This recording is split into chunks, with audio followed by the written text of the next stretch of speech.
इस वीडियो में हम बात करेंगे पी एन जंक्शन डायोड और उसकी वर्किंग के बारे में कि इसमें पीबी यानी पोटेंशियल बैरियर कैसे सेटअप होता है और इसकी बाइसिंग कैसे क्या होती है, बाइसिंग क्या करती है। ठीक है, तो सबसे पहले हम बात करेंगे पी एन जंक्शन डायोड क्या होता है। ठीक है, देखो यदि हम पी टाइप और एन टाइप क्रिस्टल को एक साथ कंबाइंड कर दें, दोनों क्रिस्टल एक पी टाइप स्लैब ले लें, ये पी टाइप स्लैब है और ये एन टाइप स्लैब है, इनको आपस में कंबाइंड कर दें। कंबाइंड यानी इनको डिफ्यूज़ करके एक प्रोसेस के साथ इनको कंबाइंड किया जाता है। तो इस डिवाइस को हम पी एन जंक्शन डायोड बोलते हैं।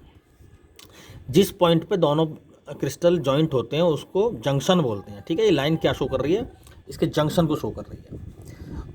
और इसको डायोड क्यों बोलते हैं, क्योंकि ये डायोड मीन्स होता है कॉम्बिनेशन ऑफ टू इलेक्ट्रोड।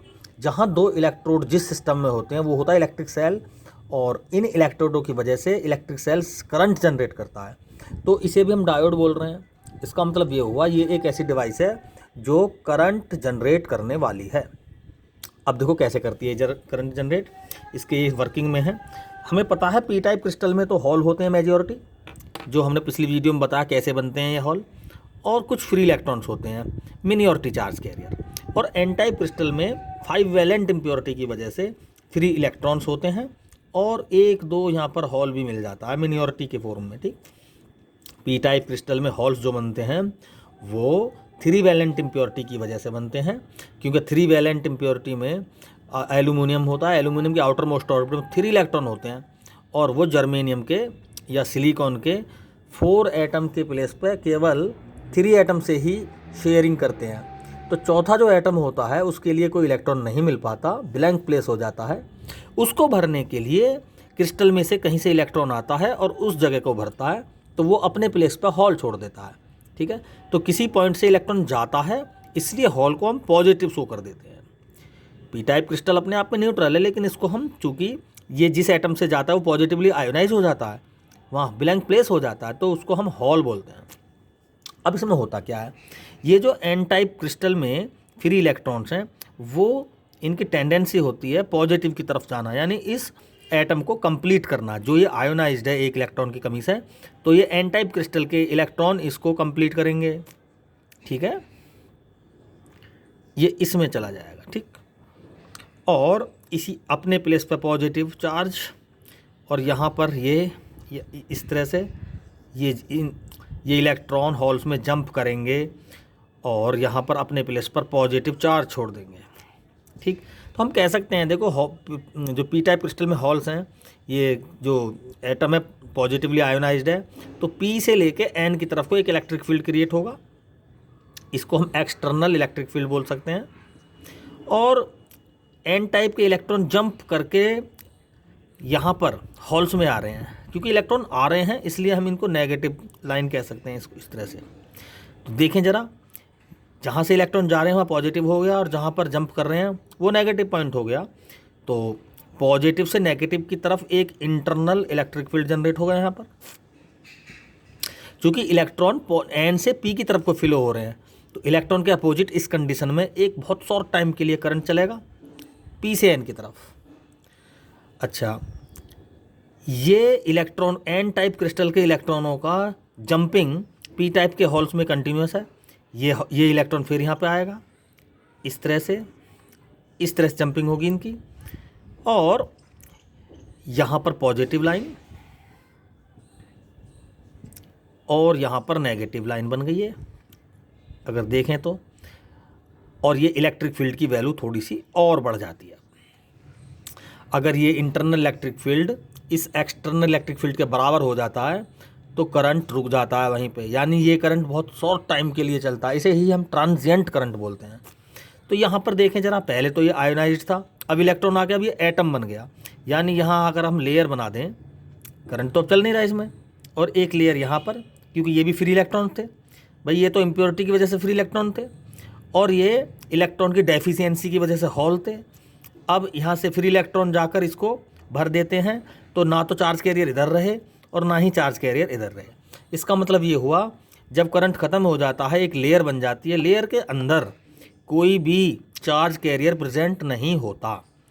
ठीक है, इस लेयर को बोलते हैं हम डिप्लेशन लेयर इसका एक पोटेंशियल होता है, देखो प्लस लेयर ये है और माइनस ये, तो प्लस माइनस के बीच में जो पोटेंशियल बैरियर है, ठीक है, सिलिकॉन के लिए इसकी वैल्यू 0.7 इलेक्ट्रॉन वोल्ट और जर्मेनियम के लिए 0.3 इलेक्ट्रॉन वोल्ट होती है। तो ये है इसकी पीएन जंक्शन डायोड के अंदर वर्किंग, कि इसके अंदर बहुत शॉर्ट टाइम के लिए एक करंट चलता है, ट्रांजिएंट करंट कहते हैं। अब इस करंट को कंटिन्यूस कैसे करें, देखो डिप्लेशन लेयर ई इंटरनल इलेक्ट्रिक फील्ड दे रही है अपोजिट, एक्सटर्नल ई के बराबर है, या तो ये देख लें या ये देख लें कि अगर ये डिप्लेशन लेयर थोड़ी छोटी हो जाए तो ई आई थोड़ा कम हो जाएगा और ये करंट दोबारा कर फिर चलने लगेगा। तो कैसे हो ये, तो इसके लिए हमें बैटरी यानी एक्सटर्नल एनर्जी सोर्स की आवश्यकता होती है, जिसे हम बैटरी कहते हैं, यानी वोल्टिक एनर्जी। तो हम इसको अगर बैटरी से कनेक्ट कर दें तो इसमें करंट चलने की संभावना बन जाती है। तो बैटरी से जोड़ने की प्रक्रिया को हम बाइसिंग कहते हैं। तो बाइसिंग भी दो प्रकार की होती है, एक तो फॉरवर्ड बाइसिंग और एक रिवर्स बाइसिंग। देखो सबसे पहले हम एक्सप्लेन करेंगे फॉरवर्ड बाइसिंग। फॉरवर्ड बाइसिंग क्या होती है, अगर हम पी टाइप क्रिस्टल को बैटरी के पॉजिटिव पोल से और एन टाइप क्रिस्टल को बैटरी के नेगेटिव पोल से जोड़ दें तो इस बाइसिंग को हम कहते हैं फॉरवर्ड बाइसिंग। इसमें क्या होता है, जो बैटरी का पॉजिटिव पोल होता है वो इलेक्ट्रॉन्स को अपनी तरफ अट्रैक्ट करता है। क्लियर, देखो यहाँ से जंप होकर इन एटम्स में इलेक्ट्रॉन आए थे ना, तो ये पॉजिटिव पोल, ये जो इलेक्ट्रॉन आ चुके थे इनको अपनी तरफ जंप करेगा, अट्रैक्ट करेंगे, ये इस तरह से, ऐसे ये, और ये इलेक्ट्रॉन इस तरह से जाएंगे। क्लियर, दूसरी तरफ क्या होगा, यहाँ पर ये जब इलेक्ट्रॉन यहाँ से जंप कर गया तो फिर हॉल बन गया ये, ठीक है, ये फिर हॉल बन गए।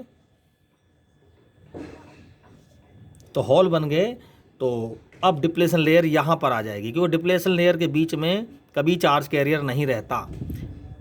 अब डिप्लेशन लेयर यहाँ पे आ गई। अब इधर देखते हैं ज़रा, ये नेगेटिव है बैटरी का पोर्शन, बैटरी का नेगेटिव पोर्शन इलेक्ट्रॉन को अपनी तरफ पुश करेगा ऐसे, इस तरह से, ठीक है।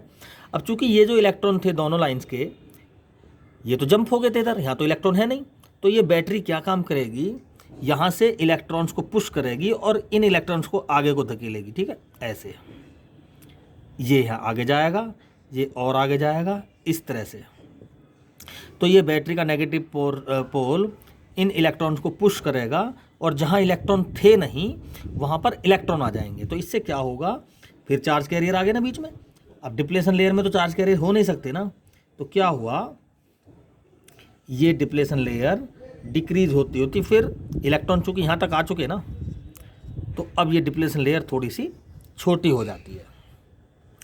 Electric field, internal electric field थोड़ा सा कम हो गया और करंट फिर चलने लगा। करंट क्यों चला, क्योंकि जैसे इलेक्ट्रॉन यहाँ पर आए, चूँकि बैटरी के पॉजिटिव पोल ने ये इलेक्ट्रॉन तो खींच लिए थे, हॉल फिर बन गया ये। अब इस हॉल को यहाँ से जो इलेक्ट्रॉन नेगेटिव पोल ने फिर पुश कर दिया इलेक्ट्रॉन, ये इलेक्ट्रॉन इन हॉल को फिर दोबारा कर फिल करेंगे, इलेक्ट्रॉन फिर एन से पी की तरफ फिल हो गए और पी से एन की तरफ फिर दोबारा कर करंट चलने लगी। तो इस तरह से फॉरवर्ड बाइसिंग में फॉरवर्ड करंट चलती है। अगर हम ग्राफ ड्रॉ करें तो हम कह सकते हैं जब वो कोई बैटरी नहीं थी तो ट्रांजिएंट करंट चलने के बाद जीरो हो गया था। जैसे जैसे हम बैटरी को वोल्टेज बढ़ाते हैं वैसे वैसे ये करंट बढ़ता है। बैटरी का वोल्टेज जैसे जैसे बढ़ेगा करंट की वैल्यू बढ़ेगी, क्योंकि ये बैटरी का वोल्टेज बढ़ेगा तो प्लस जो पोर्शन है उतनी ही रैपिडली उसको एनर्जी के साथ इलेक्ट्रॉन को खींचेगा, हॉल खाली होंगे, और उतनी ही एनर्जी के साथ यहाँ से इलेक्ट्रॉन पुश होंगे और उतनी ही एनर्जी के साथ इलेक्ट्रॉन जंप करके इधर को आएंगे। यानी जैसे जैसे, इसका मतलब ये हुआ जैसे जैसे हम वोल्टेज बढ़ाएंगे वैसे वैसे ये फॉरवर्ड करंट बढ़ेगा। और एक कंडीशन ऐसी आ जाएगी जब यहाँ पर कोई लेयर ही नहीं होगी और ये इंटरनल इलेक्ट्रिक फील्ड का इफेक्ट भी ख़त्म हो जाएगा, उस वोल्टेज पर करंट एक साथ बढ़ेगी और इस वोल्टेज को हम बोलते हैं नी वोल्टेज। कौन सा वोल्टेज बोलते हैं, इस वोल्टेज को बोलते हैं नी वोल्टेज। तो ये था रिवर्स बाइसिंग। अब बात करेंगे हम ये था फॉरवर्ड बाइसिंग। अब बात करेंगे हम रिवर्स बाइसिंग के बारे में। रिवर्स बाइसिंग में क्या होता है, पी टाइप क्रिस्टल को बैटरी के नेगेटिव पोल से जोड़ते हैं और एन टाइप को बैटरी के पॉजिटिव पोल से जोड़ देते हैं। चूँकि जब ये बैटरी से नहीं जुड़ी हुई थी ये डिवाइस, तो उस कंडीशन में हमने मान लिया कि ये यहाँ पर डिप्लेशन लेयर है, यहाँ पर होल्स थे जो भर चुके, यहाँ पर होल्स थे जो भर चुके, और ये नेगेटिव पोर्शन है क्योंकि इलेक्ट्रॉन जंप करके आते हैं, अभी हमने थोड़ी देर पहले बताया, और यहाँ पर इलेक्ट्रॉन जा चुके, ये पॉजिटिव पोल हो गया, सॉरी पॉजिटिव लेयर होगी। तो हमने मान ली कि ये पहले से ही डिप्लेशन लेयर बनी हुई है, तो इसमें कोई चार्ज कैरियर तो है नहीं, हॉल भर चुके इलेक्ट्रॉन जंप करके, और इलेक्ट्रॉन अब है नहीं, तो अब इसके बीच में ये डिप्लेशन लेयर है। लेकिन जैसे ही हम बैटरी का नेगेटिव पी टाइप से जोड़ते हैं और पॉजिटिव एन टाइप से जोड़ते हैं, तो यहाँ पे होता क्या है, वही ये जो पॉजिटिव पोल है ये इलेक्ट्रॉन को अपनी तरफ खींचेगा, बोलो, यानी ये इलेक्ट्रॉन जंप होंगे पीछे को, ये इलेक्ट्रॉन जंप होंगे पीछे की तरफ जंप होंगे, और ये क्या काम करेगा नेगेटिव, ये इलेक्ट्रॉन्स को पुश करेगा आगे की तरफ। तो इलेक्ट्रॉन इनमें आएंगे, इन मॉलिक्यूल्स में आएंगे इलेक्ट्रॉन, और यहाँ से जंप करके आगे जाएंगे, ऐसे ऐसे जाएंगे, यहाँ से आगे को जंप होंगे इलेक्ट्रॉन ऐसे, ठीक है, यहाँ से फिर आगे को जाएंगे,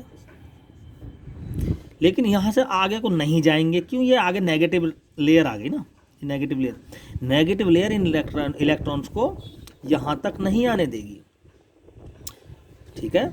यहाँ से इलेक्ट्रॉन तो यहाँ तो आ सकता है, हमने मान लिया यहाँ पे आ गया, ठीक है, यहाँ पे इलेक्ट्रॉन आ गया, ठीक, होल्स में इलेक्ट्रॉन आ गया ना, यहाँ पे ये आ गया। अब ये होल्स से क्या बन गया, एटम बन गया। अब चार्ज कैरियर नहीं रहा, जब चार्ज कैरियर नहीं रहा तो अब ये लाइन कहाँ पहुँच जाएगी, यहाँ पे पहुँच जाएगी, क्योंकि डिप्लेशन लेयर के बीच में ही रह सकता है वो एटम जहाँ जो चार्ज कैरियर नहीं है, ठीक है। अगर चार्ज कैरियर इनके बीच में आ जाए तो समझो वो फिर डिप्लेशन लेयर नहीं है, और इलेक्ट्रॉन चूँकि हॉल में यहाँ आ गए, तो अब ये हॉल नहीं रहे, अब ये एटम बन गया, इसका मतलब लेयर यहाँ पर शिफ्ट हो गई, क्योंकि डिप्लेशन लेयर के आगे एटम्स होते हैं सेमीकंडक्टर्स के, आयन नहीं होते। ऐसे ही यहाँ पे देखें, ये इलेक्ट्रॉन जब जंप करके इधर को चला जाएगा ऐसे, तो अब जब इलेक्ट्रॉन, ये तो चार्ज कैरियर था ना, यहाँ पे चार्ज कैरियर था, लेकिन इस लाइन के इधर कोई चार्ज कैरियर नहीं है, इस प्लेस पर कोई चार्ज कैरियर नहीं है, इसलिए डिप्लेशन लेयर यहाँ पर है। लेकिन जब ये इलेक्ट्रॉन पीछे को चले गए, तो अब यहाँ पर चार्ज कैरियर नहीं रहा, तो ये लाइन डिप्लेशन लेयर की लाइन कहाँ पहुँच गई, वो यहाँ पर पहुँच गई, ठीक है। तो रिवर्स बाइसिंग में अब ये पॉजिटिव और खींचेगा इलेक्ट्रॉनों को, तो ये इलेक्ट्रॉन फिर आगे जंप करेंगे, इस तरह से जंप करेंगे, ऐसे ये जंप कर रहे हैं, इलेक्ट्रॉन थे यहाँ पर, अब ये बैक चले गए, तो यहाँ पर अब चार्ज कैरियर नहीं रहे ना, तो अब ये डिप्लेशन लेयर कहाँ पहुँच गई, ये यहाँ पर हो गई, ठीक। इस तरह से हम कह सकते हैं कि रिवर्स बाइसिंग में ये डिप्लेशन लेयर की जो विड्थ है ये बढ़ जाती है, ठीक है। ये डिप्लेशन लेयर की विड्थ क्या हो जाती है, ये इंक्रीज हो जाती है इसकी विड्थ, और इस बाइसिंग में कोई करंट नहीं चलता। लेकिन पी टाइप में कुछ मिनियोरिटी रहते हैं और एन टाइप में भी कुछ मिनियोरिटी हॉल होते हैं। पी टाइप में मिनियोरिटी इलेक्ट्रॉन होते हैं कुछ, तो इन मिनियोरिटी की वजह से कुछ करंट एन से पी की तरफ माइक्रो एम्पियर की रेंज में बहुत कम करंट चलती है। वो क्यों चलती है, अब जैसे देखो ये इलेक्ट्रॉन है, ठीक, ये इलेक्ट्रॉन कैसा है, पी टाइप में ये मिनियोरिटी चार्ज कैरियर है, ये इलेक्ट्रॉन भागेगा सीधा और यहाँ कोई हॉल मिलेगा, इसको हॉल को भर देगा ये ऐसे चल के, ठीक है। तो इस कंडीशन में चूँकि इलेक्ट्रॉन जब तक पी एन जंक्शन डायोड में जब तक इलेक्ट्रॉनों के द्वारा हॉल भरे जाएंगे, इलेक्ट्रॉनों के द्वारा जब तक हॉल डिफ्यूज़ होते रहेंगे, तब तक हम कहेंगे कि भाई इसमें करंट है। तो ये जो मिनियोरिटी इलेक्ट्रॉन्स हैं पी टाइप में, ये मोशन करेंगे पी से एन की तरफ, तो इसके बदले एन से पी की तरफ एक माइक्रो एम्पियर में करंट फ्लो होगी, जिसे हमें रिवर्स करंट कहते हैं, जिसे हम क्या कहते हैं, रिवर्स करंट कहते हैं। तो ये कैसे, देखो इसी ग्राफ में हम देख लेते हैं, ये माइक्रो एम्पियर रिवर्स डायरेक्शन में बहुत कम माइक्रो एम्पियर की रेंज की करंट चलेगी, ठीक। लेकिन जैसे जैसे हम प्लस और माइनस यानी बैटरी का वोल्टेज बढ़ाएंगे, ठीक है, ये बैटरी लगा दी हमने, प्लस माइनस चलो दिखा दी हमने इसको, जैसे जैसे इस वोल्टेज को बढ़ाएंगे हम, तो ये करंट थोड़ा बहुत बढ़ेगा, क्योंकि ये पी से एन की तरफ जो मिनोरिटी चार्ज कैरियर थोड़ी सी एनर्जी के साथ जाएंगे, तो ये करंट थोड़ा सा बढ़ेगा। क्लियर। लेकिन एक वोल्टेज ऐसा होगा, अगर हम इस नेगेटिव वोल्टेज को कुछ ज़्यादा ही बढ़ा दें, तो देखो पी एन जंक्शन में जो ये जो डिप्लेशन लेयर बनी हुई है ना, इनके बीच में कोई चार्ज कैरियर तो है नहीं, एटम्स हैं, जैसे सिलिकॉन एटम और उसके चारों तरफ ऑर्बिट, 4 इलेक्ट्रॉन। तो जब ये वी वोल्टेज कुछ ज़्यादा ही बढ़ा देंगे, तो मिनियोरिटी चार्ज कैरियर क्या काम करेगा, ये इलेक्ट्रॉन ये एनर्जी के साथ इससे टकराएगा जाके और इसको फ्री कर देगा। ठीक है, इसे कहेंगे ब्रेकिंग। ठीक है, डिप्लेशन लेयर में क्या हो जाती है, कोवैलेंट ब्रेकिंग हो जाती है, और कुछ अपने आप में ही ये जो वैलेंस इलेक्ट्रॉन है आपस में ये शेयर्ड है और दूसरे सिलिकॉन एटम से शेयर्ड है। तो इस नेगेटिव हायर वोल्टेज पे अगर पी एन जंक्शन डायोड में क्रिस्टल्स की डोपिंग बहुत ज़्यादा हाई है, हैवीली डोप्ड है, तो ये कोवैलेंट बॉन्ड अपने आप ही टूट जाते हैं हायर वोल्टेज पे। अगर मिनोरिटी डोपिंग बहुत हैवीली नहीं है, लाइट है, तो फिर ये इन इलेक्ट्रॉनों की टक्कर से, ये मिनोरिटी इलेक्ट्रॉन जब इन इलेक्ट्रॉन से हिट करते हैं तो इनको फ्री कर देते हैं। तो इलेक्ट्रॉन की यहाँ पर डिप्लेशन लेयर में कोवैलेंट ब्रेकिंग 2 प्रकार से हो गई। एक तो ये मिनोरिटी इलेक्ट्रॉन हिट करेगा, दूसरा ये अपने आप ही ब्रेकिंग हो जाएंगी। तो यहाँ बहुत सारे lot of charge carrier generate हो जाएंगे, और जैसे ही चार्ज कैरियर की संख्या तादाद में बहुत ज़्यादा बढ़ेगी, तो ये रिवर्स करंट सडनली इंक्रीज हो जाएगा। ठीक है, तो जिस नेगेटिव वोल्टेज पर ये ब्रेकिंग होती है, कोवैलेंट ब्रेकिंग, उसको बोलते हैं हम एविलांस ब्रेकडाउन। ठीक है, तो ये है हमारा पी एन जंक्शन डायोड और उसका पोटेंशियल बैरियर और बाइसिंग, और इसमें रिवर्स बाइसिंग में ब्रेकिंग, कोवैलेंट ब्रेकिंग कैसे होती है, ये सब वर्किंग हमने समझाई है इस वीडियो में। हम आशा करते हैं कि ये समझ में आ गया होगा। धन्यवाद।